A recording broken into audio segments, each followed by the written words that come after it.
to connect a region of over 600 mil bridges between our lands.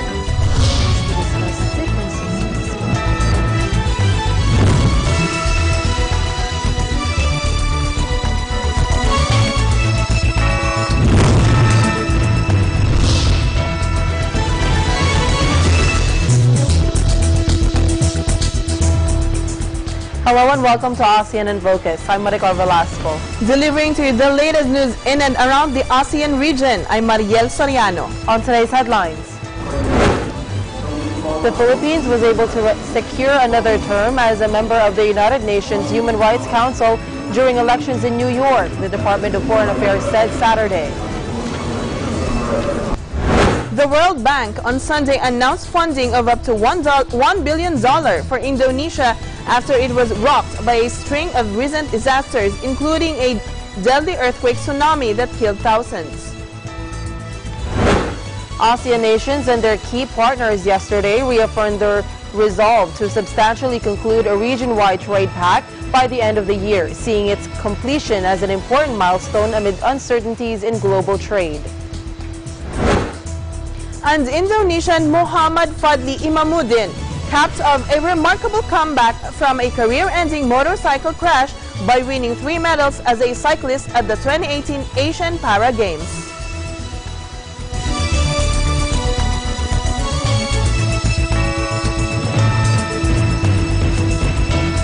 The Philippines was able to secure another term as a member of the United Nations Human Rights Council during elections in New York. This according to the Department of Foreign Affairs. Ambassador Teodoro Locsin Jr., Philippine Permanent Representative to the UN in New York, said the Philippines garnered 165 votes of 192 votes cast by member states. With this victory, the Philippines will get to serve another 3-year term in the 47-member council based in Geneva from 2019 to 2021. Outgoing Foreign Affairs Secretary Alan Peter Cayetano welcomed Manila's win, thanking UN member states that clearly understood where the country was coming from. Aside from the Philippines, the other member states elected by the General Assembly were Argentina, Austria, Bahamas, Bahrain, Bangladesh, Bulgaria, Burkina Faso, Cameroon, Czech Republic, Denmark, Eritrea, Fiji, India, Italy, Somalia, Togo, and Uruguay. The Philippines is serving a 3-year term in the Council after its election in 2015 and is serving as Vice President representing the Asia-Pacific Group. The Philippines first served in the Council from 2007 to 2009 and then from 2012 to 2014. At least 22 people have died and many are missing after heavy rain unleashed flash floods and landslides in western Indonesia, an official said Saturday. Heavy downpours since Wednesday triggered flooding and landslides that hit several districts on Sumatra Island. At least 17 people were confirmed killed in the last 3 days in North Sumatra province, while 5 others were killed in West Sumatra, authorities said. According to spokesman for the National Disaster Agency, Sutopo Purwo Nugroho, 11 students of an Islamic boarding school in Muara Saladi village, Mandeling Natal District, North Sumatra, died Friday afternoon during class as they were struck by a building which was destroyed by the flash floods. Memang tadi lagi ada pelajaran kelas sore, madrasah. Mungkin di atas gunung hujan, ada kiriman air. Namanya pelajaran kelas sore, informasi yang kita terima dari masyarakat yang sedang belajar ada 29. Macam dulu Pak datang air itu besar. Tiba-tiba gitu. Terus nggak sempat menyelamatkan diri.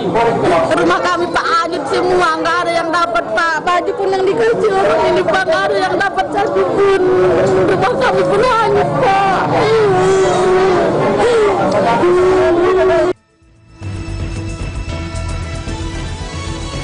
The World Bank on Sunday announced funding of up to $1 billion for Indonesia after it was rocked by a string of recent disasters, including a deadly earthquake tsunami that killed thousands.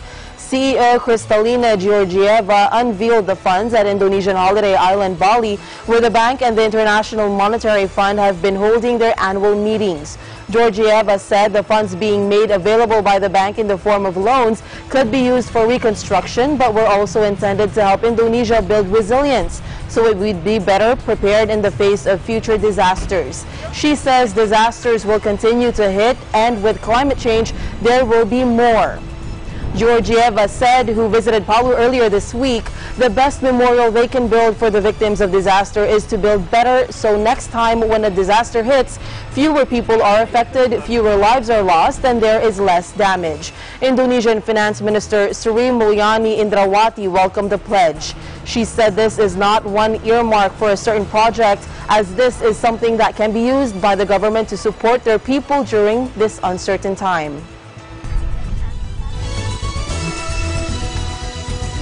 Cambodian leader Hun Sen has offered to resume working with a U.S. program that recovers the remains of American soldiers killed during the Vietnam War, as the premier seeks to diffuse criticism of a flawed election. Hun Sen stated his intention to restart the important mission in a letter published on government mouthpiece Fresh News Saturday and also shared on his official Facebook page. It was addressed to two U.S. state lawmakers who visited Cambodia ahead of the vote earlier this year, and who this month had written to Hun Sen about reactivating the project. The searches, which have recovered the remains of 42 American servicemen in Cambodia, while dozens are still unaccounted for, were suspended in September 2017 as relations soured between the two countries. Hun Sen halted it after Washington stopped issuing visas to senior Cambodian officials in reprisal for the country temporarily refusing to take in Cambodian nationals deported from the U.S. for committing crimes. He had also accused the U.S. of assisting an opposition leader who was charged with treason, and claims that the ambassador at that time called absurd. The rise in tensions came during the lead-up to a flawed vote in July that was swept by Hun Sen's party after the Supreme Court dissolved the main opposition. But after securing victory, the 66-year-old strongman requested pardons for activists and opposition members who had been arrested in a crackdown on dissent before the ballot. Analyst says Hun Sen is trying to ward off possible consequences such as potential trade sanctions by the European Union, though he has bristled at suggestions that he is under international pressure. Anwar Ibrahim won an overwhelming mandate in a parliamentary by-election Saturday, setting the stage for his return to frontline Malaysian politics and sealing the once jailed opposition figure's remarkable resurrection.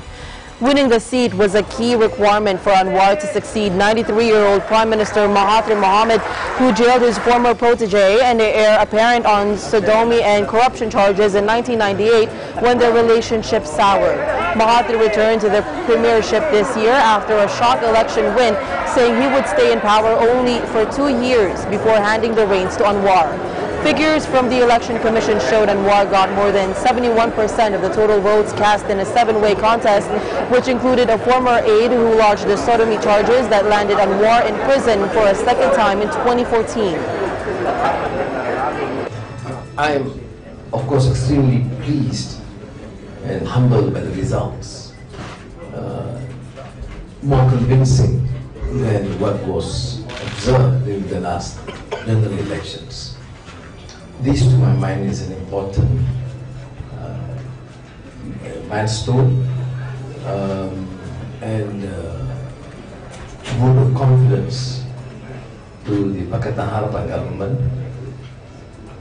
I will then, of course, focus my work assisting our leaders and the parliament to ensure that we embark on effective parliamentary reforms.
I'm Ariel. And I'm Kenneth. And we're your new hosts for The Break Room. So please watch us every Monday at 7:30 to 8 in the evening. We are one with 25.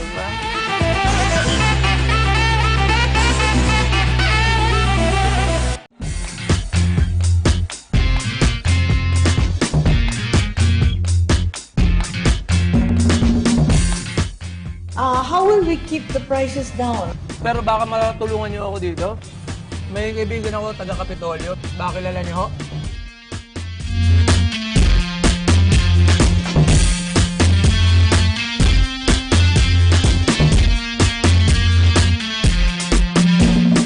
Pep News, Linggo, alas 4 hanggang alas 5 ng hapon.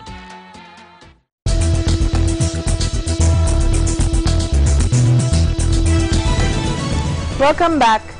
In Indonesia, IMF Chief Christine Lagarde said Saturday she was horrified by reports about the fate of Saudi dissident Jamal Khashoggi, but she still plans to attend an economic meeting in Riyadh this month. Human rights, freedom of information are essential rights. And horrifying things have been reported, and I am horrified. But I have to conduct the business of the IMF in all corners of the world and with many governments. And when I visit a country, I always speak my mind. You know me, I do. So at this point in time, my intention is to not change my plan and to be very attentive to the information that is coming up in the next few days. But I speak my mind. A report from CNN said that Turkish authorities have audio and video evidence that shows Khashoggi was murdered inside the Saudi consulate in Istanbul last week. That falls in line with another report that Turkey had planted listening devices inside the consulate. Reuters has also learned investigators are examining Khashoggi's Apple Watch. They believe it may provide important clues as to Khashoggi's whereabouts or what happened to him. And the BBC is reporting that Khashoggi said he didn't think he could return to Saudi Arabia just days before he went missing. Turkish government sources says police believe he was killed, but Riyadh denies that.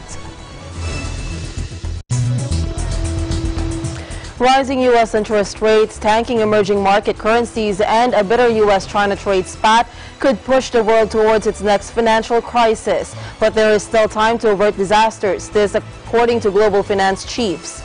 The world economy is still growing but faces an unprecedented combination of threats. The International Monetary Fund cautioned at an annual meeting with the World Bank in Bali this week. Among them is growing protectionism championed by Trump administration and the intensifying trade and currency battle between Washington and Beijing, for which have imposed tit-for-tat tariffs on billions of dollars worth of goods. Opening the Bali talks, Indonesian President Joko Widodo compared the dispute between the world's two biggest economies to the hit television series Game of Thrones. Siklus kehidupan.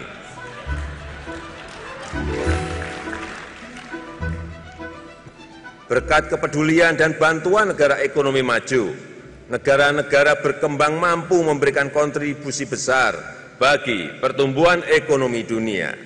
Namun, akhir-akhir ini, hubungan antar negara-negara ekonomi maju semakin lama semakin terlihat seperti Game of Thrones. Perang dagang semakin marak dan inovasi teknologi mengakibatkan banyak industri terguncang. Negara-negara yang tengah tumbuh juga sedang mengalami tekanan pasar yang besar.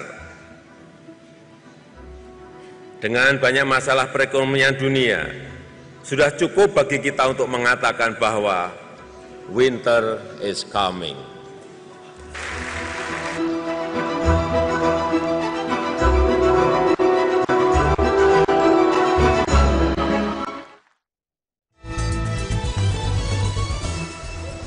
ASEAN nations and their key partners yesterday reaffirmed their resolve to substantially conclude a region-wide trade pact by the end of this year, seeing its completion as an, quote, important milestone amid uncertainties in global trade. The 16-country Regional Comprehensive Economic Partnership, or RCEP, would, if concluded, be the world's largest free trade deal.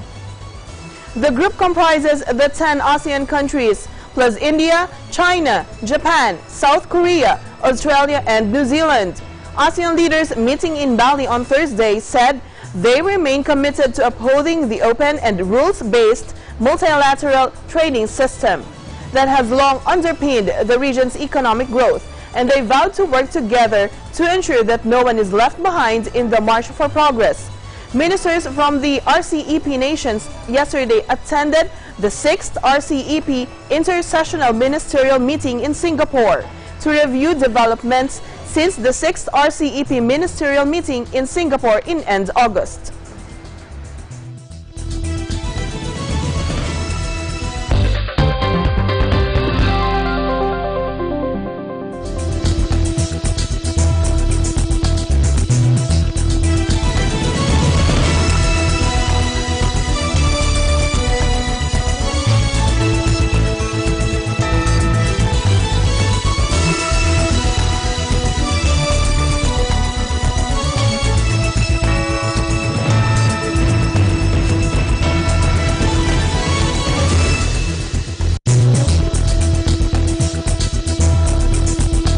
Events happen around us all the time, in our community, in our country, around the world. Events that affect people, move communities, or simply inspire us. Interesting events that people need to know. In these interesting times, we continue to be a competent partner in delivering news about these events. Fast, accurate, balanced, eager news, because we live in interesting times.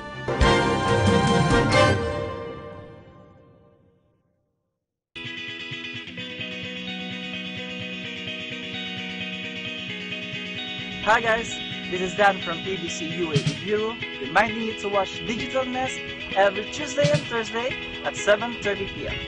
I am 1 with 25.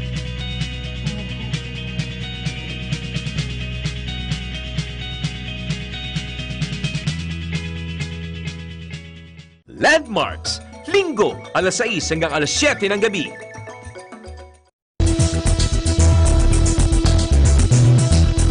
Welcome back. The European Union will launch a regional program in 2019 to strengthen cooperation with the Philippines and select countries in East and Southeast Asia towards sustainable consumption and production of plastic, which had been contributing to problems posed by climate change. The initiative, called Plastic Asia Regional Program with a €10 million budget, is a multi-donor action jointly co-financed by EU and Germany.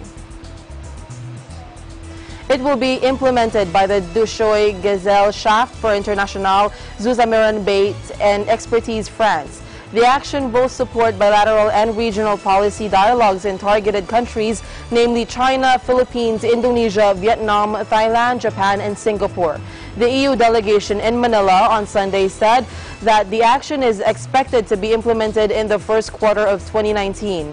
The initiative was introduced at a forum entitled Plastic, Climate Change and Me at the Asian Institute of Management on Friday, where EU Ambassador to the Philippines, Franz Jessen, highlighted Manila's problems on proliferation of plastic waste.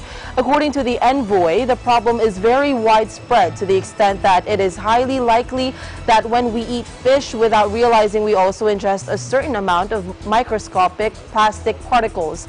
At present, the EU delegation to the Philippines is closely working with the government on the development of a national strategy for improving plastic waste management and reducing leakages of plastic waste in the marine environment.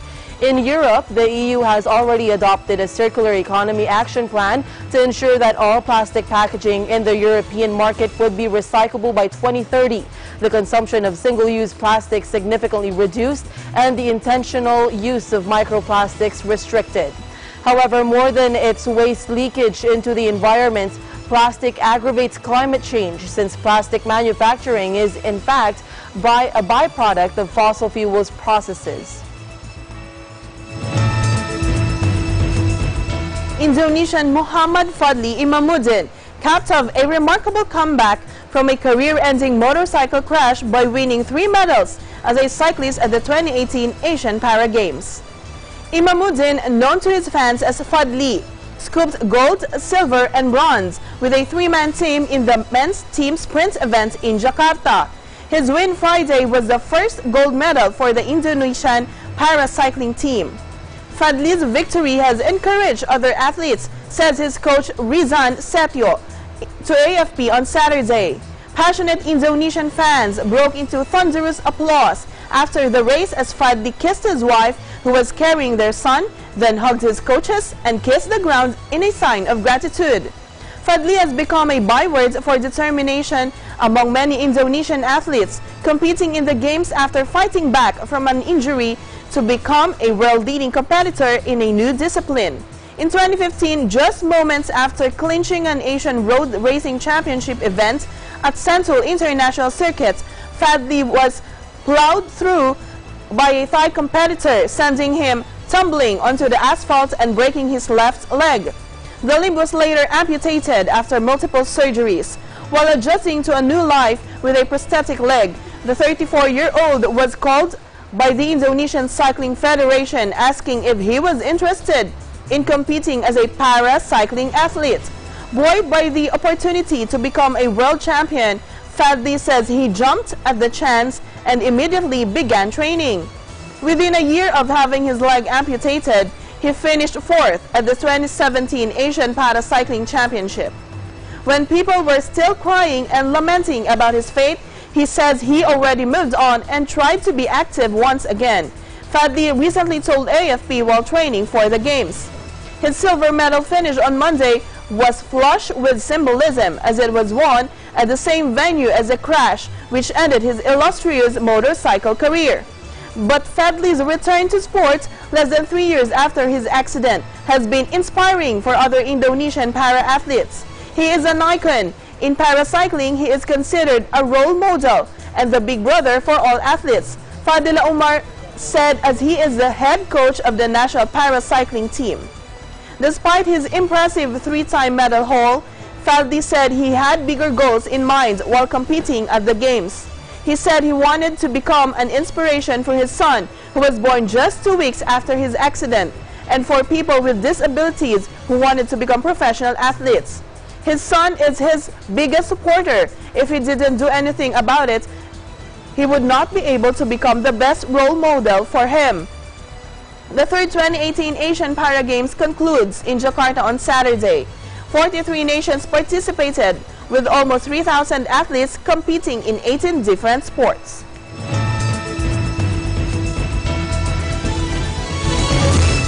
And that is the latest news in the Southeast Asian nations. I'm Mariel Soriano. Stay updated about the ASEAN region. I'm Maricar Velasco.